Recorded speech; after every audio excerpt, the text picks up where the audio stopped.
Ayan. Nakita nyo yung mga kalamansi, pinaglalagyan natin ng mga bunot. Ano? Pagtabasa ng nyug. Ayan o. Ito ang purpose nito para hindi na siya magdamo yung ilalim. At the same time, pag may bumagsak yung kalamansi, tatalbog doon, gugulo sa labas. Masama rin kasi may kalamansi na naging acidic. Ayan. Ngayon lang uli nakapunta ng farm. Tingnan natin yung passion fruit dito. Ayun, may mga bunga na palang passion fruit.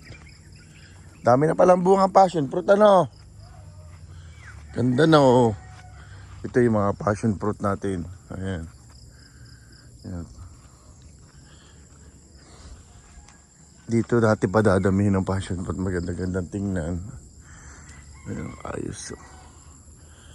Ayan, ang ganda, oh. Oh. Dami.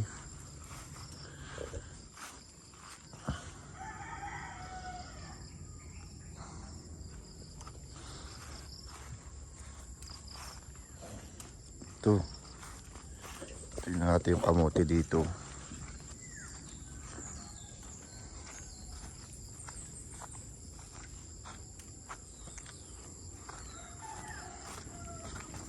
Ito yung kamote. Ay, ginamasa na rin pala ito, no? Gilpa, lalagyan mo nga itong kangkong at lalagyan ko rin ito ng may hito pa kaya?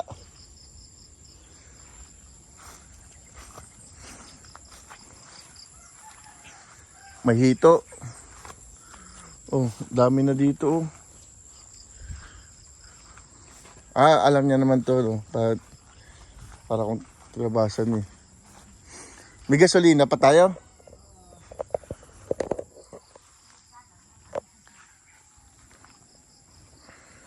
Ayan.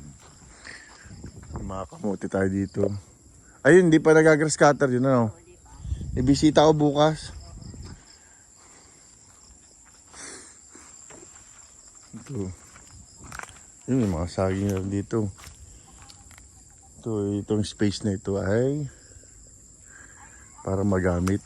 Ito lagi madamo dito. Pag may saging na dito, iba-iba.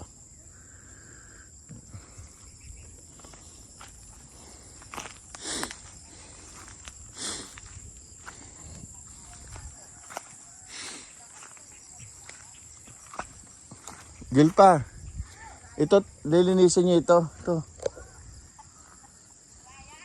Parting ito, oh. Mga luya.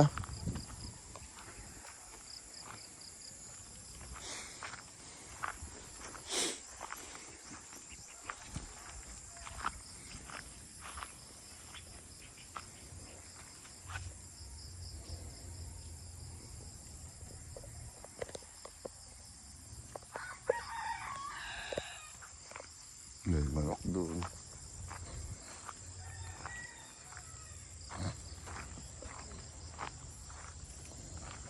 Umulan ba kagabi?